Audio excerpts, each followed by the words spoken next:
You work all month, and somehow the money still feels soft at the edges. A coffee here, a takeout order there, one subscription you forgot about, a small impulse buy that felt harmless in the moment. Then the week ends, and you are staring at your account, wondering where the calm went. That is the quiet money problem, not one huge mistake. Just 100 tiny leaks. And the fix is not a dramatic budget overhaul. It is one small improvement repeated daily. That is Kaizen. Small changes. Steady changes. The kind that make the next good choice easier. In this video, I want to show you how to use Kaizen with money in a way that feels lighter, calmer, and easier to keep. You will see how to notice waste without shame, how to divide money before it disappears, and how to build one weekly ritual that quietly changes your finances over time. Stay with me until the end, because the final idea is the one most people overlook. It is simple, it is quiet, and once you see it, the rest becomes easier to live with. Rule 1. Notice the leak before you try to fix the river. Most money stress is not really about one bad month. It is about defaults. The takeout habit when you are tired. The subscription that keeps renewing because you never look.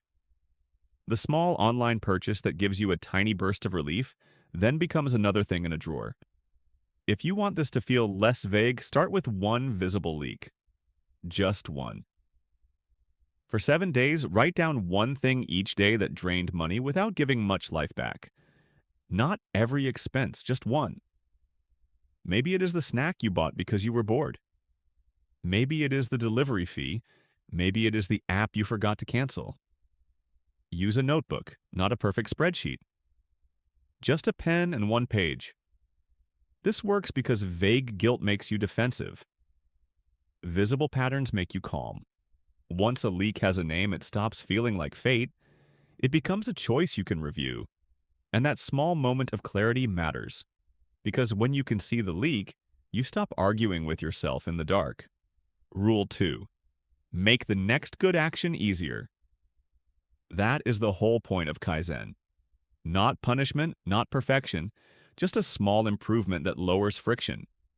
If takeout is the leak, plan one simple meal before you are hungry. If subscriptions are the leak, open the list and cancel one that no longer serves you. If impulse buys are the leak, add one pause before checkout. One pause is enough. You do not need to become a different person overnight. You just need to make the better path less annoying to follow.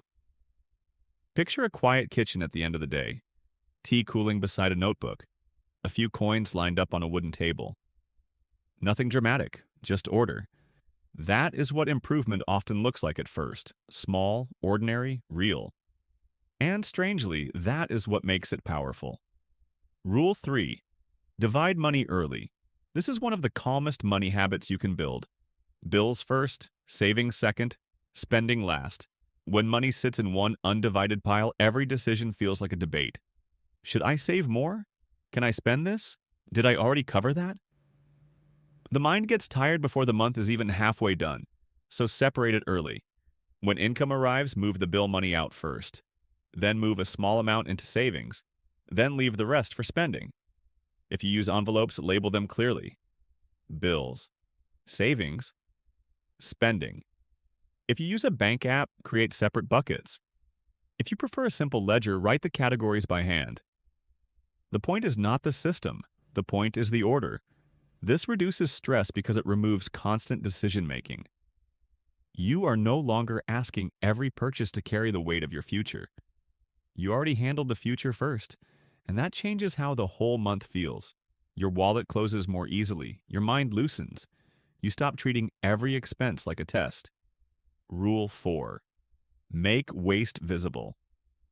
A lot of people think they have a spending problem when they really have a visibility problem. Money disappears fastest when it stays abstract, so bring it into view. Put receipts on the table for one evening. Look at your phone notifications. Open the drawer where unused things live. Check the pantry shelf where duplicates hide. You are not hunting for shame. You are gathering evidence. Maybe you discover 3 half-used products you already replaced. Maybe you see that your most expensive habit is not a big luxury at all, but repeated small comfort spending when you are tired. Maybe you notice that the same kind of purchase appears every Friday night. That is useful information. Once waste becomes visible, you can respond with accuracy instead of self-blame. You do not need to say, I am bad with money. You can say, this is the pattern. That sentence is gentler, and it is more useful. A quiet drawer opened and reviewed honestly can save more money than a weekend of intense motivation. Now, before we go further, slow down with me for a moment. Money is not only cash, money is attention. Where your attention goes, your habits follow. Where your habits repeat, your identity starts to form. If your environment constantly invites spending, you will spend more.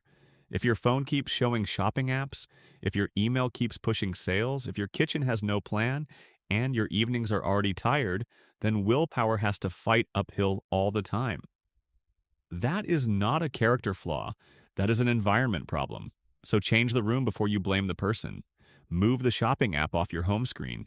Turn off one category of notifications. Put the tea kettle and notebook where you can see them. Place the repaired object back in the room instead of replacing it immediately. Line up the shoes by the door so the evening feels settled before it feels chaotic. These changes feel almost too simple, but they work because they shape the next moment. And the next moment is where money is actually decided. Rule 5. Keep your emergency buffer liquid. This is not about complexity, it is about calm. A small cash buffer or savings buffer helps life feel less fragile when something breaks, changes, or arrives unexpectedly. A dentist visit, a repair, a gap between paychecks, a family expense, a quiet problem that would otherwise push you into panic spending or high-interest debt. The key is accessibility. If you keep the buffer too hard to reach, it stops feeling like support. So choose an approach that fits your life and is easy to understand. For some people, that means a separate savings account. For others, it means a simple labeled envelope. If you are thinking about investing or more advanced saving strategies, learn your own situation carefully. This video is educational, not personal financial advice. The habit itself is simple. Move a small amount early and regularly. Treat it like a bill to your future self. Even a small buffer changes your breathing. It turns emergencies from emotional events into logistical ones. That emotional difference matters more than people realize. Rule 6. Make the good choice the easy choice.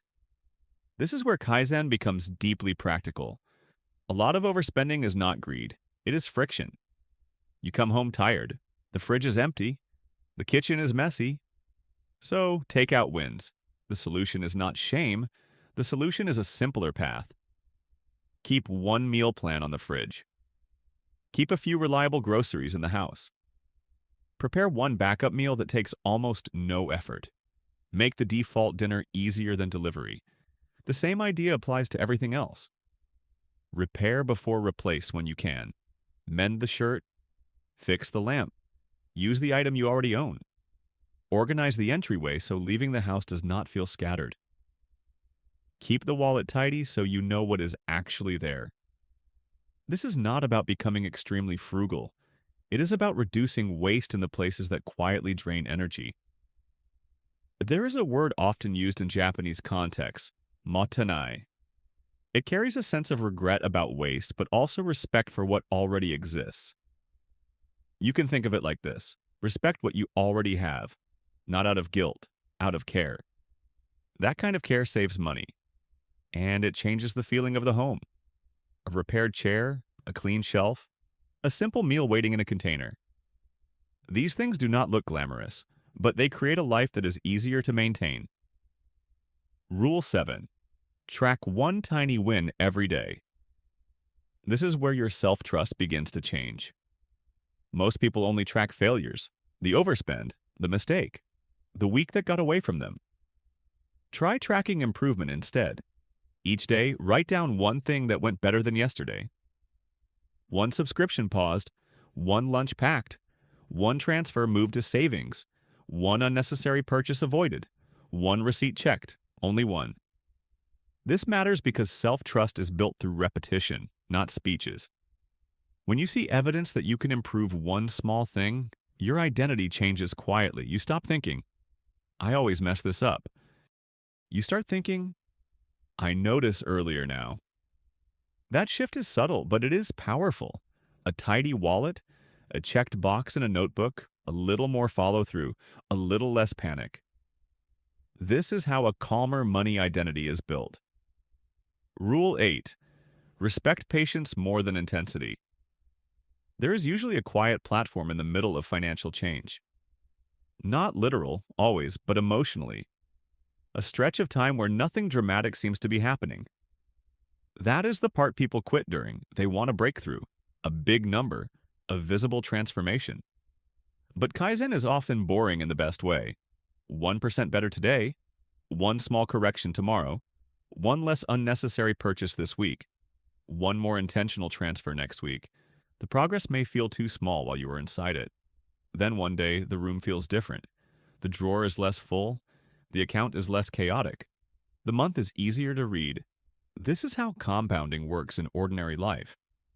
Not as a miracle, as repetition. You do not need to be intense. You need to be consistent. And consistency becomes easier when the system is simple enough to live with. Rule 9. Build a weekly ritual that sees the whole picture. This is the final idea, the one most people overlook. Once a week, sit down for 10 minutes with tea, a notebook, and your phone or bank statements. Not to judge yourself, just to look. Ask 3 questions. What money came in? What money went out? What is one small leak I can remove before next week? Then choose one tiny improvement. Maybe you cancel one thing. Maybe you move savings first. Maybe you plan 2 simple meals. Maybe you write down one spending trigger so you can notice it sooner. That is the ritual. 1 page, 1 review, 1 improvement. It works because it keeps your money life visible without making it heavy. It brings order back before the week gets too loud, and it protects you from the biggest danger of all, which is not spending itself, but drifting without noticing. If you keep this ritual, you will begin to feel money earlier. You will catch waste sooner. You will trust yourself more. And that trust is a kind of wealth, too. Not flashy, not loud, just steady. Here is the deeper truth. You do not need a new personality to improve your finances. You do not need to become harsher, smarter, or more extreme. You only need one small improvement, repeated with patience. Track one expense. Move savings first. Pause once before impulse buys. Review the week in 10 quiet minutes. That is enough to begin. So this week, choose one Kaizen ritual and keep it small enough that your real life can hold it. Write it on a page. Put it beside your tea. Let it be simple. And before you go, ask yourself this one question. What is one money leak I can make visible before tomorrow? If this helped, keep it close and come back to it when your money starts to feel noisy again. Sometimes the quietest habits change the most.